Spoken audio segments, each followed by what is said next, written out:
Welcome to another episode of Apolitical.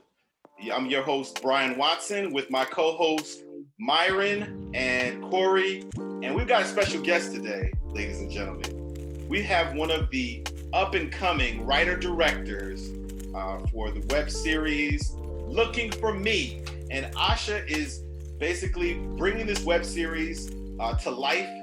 She's also got a fundraiser going, so we want to make sure that we support it. But I think more importantly is understanding that we've got some talented writer-directors out there that are up and coming that we need to support because our stories are important. It's important to be able to tell narratives that give you different dimensions into the life of people from the African diaspora. And so one of the things that I want to do is give you an opportunity to also tell us about yourself. Tell us about how you came to become a writer-director and in the position now that you're doing your own web series. Sure, yeah. Thank you for having me. So I'm an LA native. I grew up in Leimert Park and also in Inglewood partially. I ended up, I went to, not Loyola. I did go to Loyola Marymount for school because my mother, who was also a producer, worked at Loyola Marymount at the time. And so she worked in the film school. And so I ended up going there under the film school umbrella originally. But I, in my sophomore year, decided I would do women's studies instead. So I graduated women's studies with a minor in screenwriting, but I still ended up working with a woman who my mother kind of introduced me to, who was an alum of LMU, Effie Brown. And I ended up working on an HBO set for a film called The Leisure Class as a PA on her set. And that's when I learned that I definitely wanted to work in production. I wasn't 100% sure what I wanted to do, but I had written a couple scripts because I was a screenwriting minor. And I thought that until I figure out what I want to do, I'll write and see where that takes me. I kind of like writing. I know I love storytelling. And so I did write and I continued to work on productions as a PA. I ended up going to go work on Family Guy as a production assistant and a writer's PA. And there I met a lot of people I met all the artists who are in-house there. I mostly worked in production, but I also got time with the writers. And it was there that I became interested in comedy because before I was only writing drama. But I met a few writers who encouraged me to write more.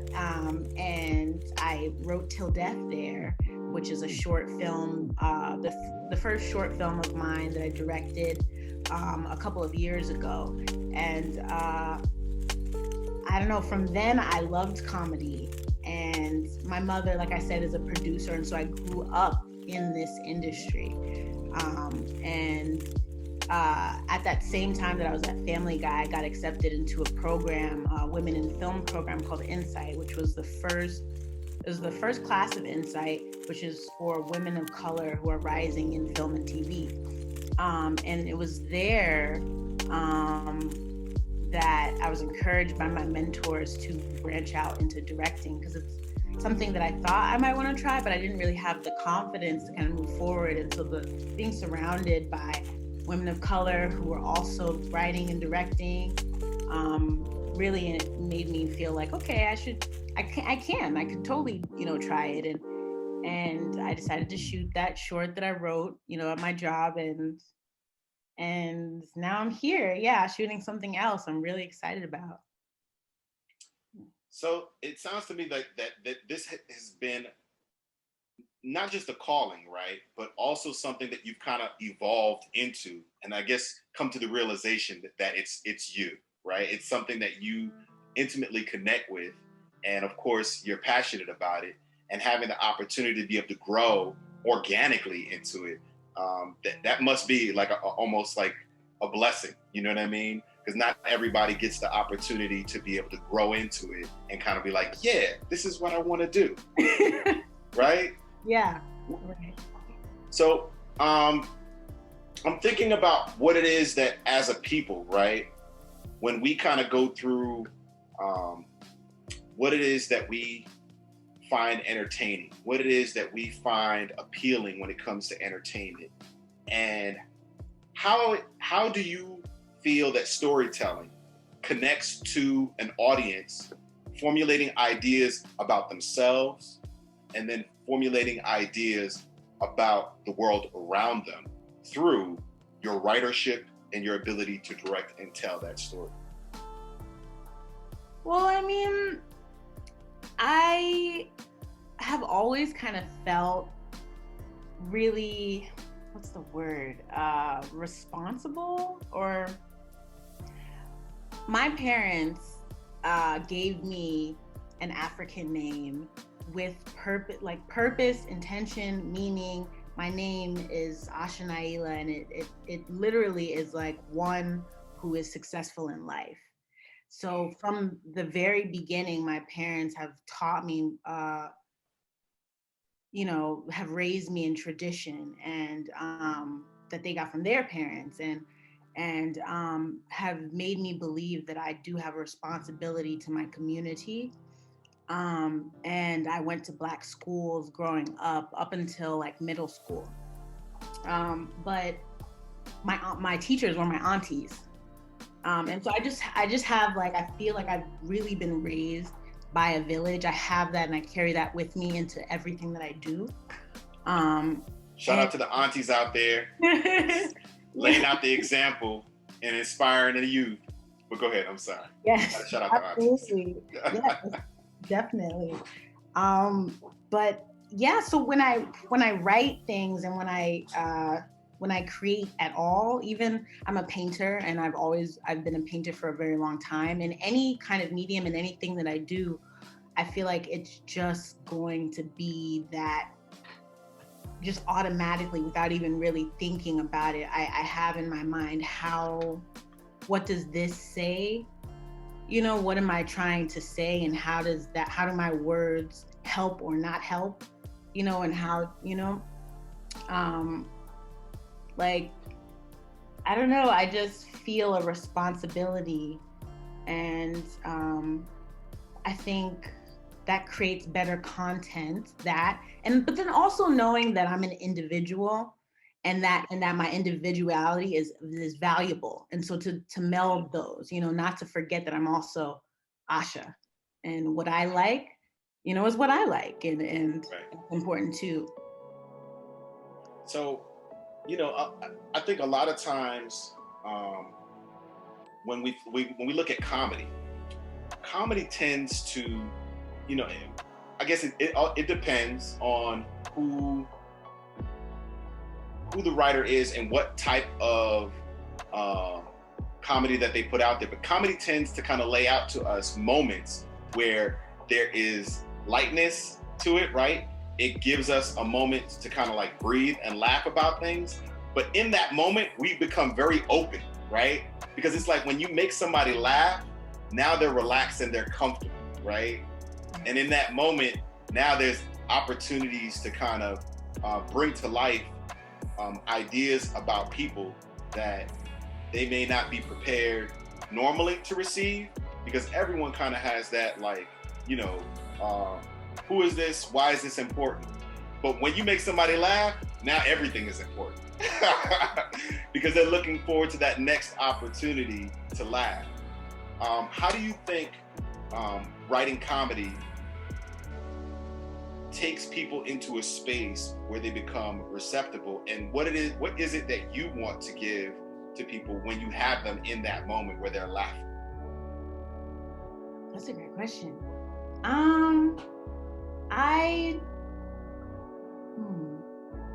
I feel like you pointed out, I feel like when people are laughing and enjoying comedy, they are more open and more vulnerable, and are able to receive maybe more difficult things or subjects. The short film that I directed, Til Death, is about a couple where the husband has murdered his wife, and she's come back as a ghost to haunt him. And I remember when I wrote that, when I wrote it, I was like, you know, just what if this happened? This would be funny. Like I love crime stuff. I love drama. I love comedy. I love all of these different things. And I was like, what if I created a story that was like this? And then after I'd written, I thought, that's a thing. That's a thing that I don't know if I want to talk about or make light of or have anybody come at me sideways about. Like, right. Especially these days, right? Yeah. People are very critical about art. People are like, hold on a second. Make sure you're not offensive. Make sure you're not, you know, treading on other people's beliefs or, you know, who they are. But that's a good question. I mean, you know, Asha, do you feel, because, you know, writing and being a producer is also somewhat being an artist as well, right? You have to be kind of understanding of your audience. And also one thing I have learned working with artists, their mindset is totally different than the general public, right? They have a different type of imagination. So when you write, like you say, you have those moments like, do I really want to express this? And if I do, what manner? Like Brian said, comedy kind of breaks down the barriers to get everybody where they're at and connect with laughter. But then you take a look at drama and also maybe something more detailed and passionate that may be a challenge. So how do you manage that in your writing and in your manuscripts? I write whatever it is first. I let it come out first. And then I go back and I think more deeply about it. Like maybe this is a little too raw. Maybe we could soften this up a little bit for our audience. Or maybe I just don't really want to go there. That happens too sometimes where I'm just like, also what can happen is it's not good for the story. That happens too. I don't know, like I try to stay true to whatever it is that I'm really trying to do, but sometimes I make sacrifices just to get to highlight whatever it is that I'm trying to do, and that's it. I don't know, I feel like you have to make choices, but I let it all come out first, and then I decide what's worth keeping and what's worth highlighting or pulling back on. And for example, for this short that I mentioned, I decided that I was not going to shy away from the domestic violence subject because because I knew what I was saying, you know, and I'm a woman and I'm a Black woman, and what I felt like I wanted this character to, you know, the story to say, I thought it was important. And so if there was going to be a problem, I was kind of willing to deal with it if it became a problem. Yeah. And it's funny when you mentioned that. I'm sorry, Corey. Do you have a question? Yeah, I have a question. There's a saying that art imitates life. So when you're writing, how much of it is a reflection of experiences that you have had in life, or experience from people that you know, or is it all fictional when you write? I feel like it's definitely stuff that I'm familiar with a lot of times. For me, that's just what I want to write about. I like to write about what I know about, or explore what I'm interested in. Definitely, I'm inspired by the people in my life when I create characters. And I think that makes them, I don't know, they become people to me. They become real for me. And I just feel like it makes my writing a lot better because I care about my characters and I know my characters really well. Yeah, one thing of that when I think about Til Death and how you describe your process is, especially in this day and age, right? Black women are being killed and nobody is caring, right? And I think when it comes to Black men in relationship with Black women and how it is that when we look at those relationships and how they manifest themselves, and should at some point in time there be a domestic violence situation, how do we handle that? How do we deal with that? You know what I mean? How do we interpret, you know, a Black man's role in if in some way, shape, or form he has harmed a Black woman? right?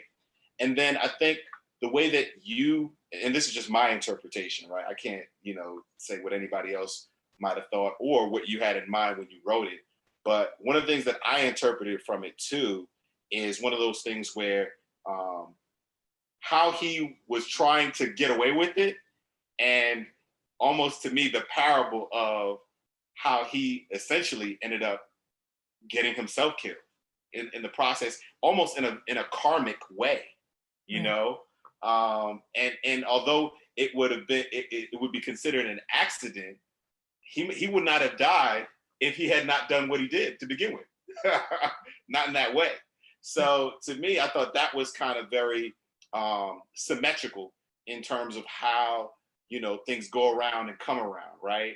But the way that you did it, nobody knew that was going to happen next. And the way that it did, it makes sense. Because another thing too is when you get out on the side of the road and you don't put your blinkers on or anything like that,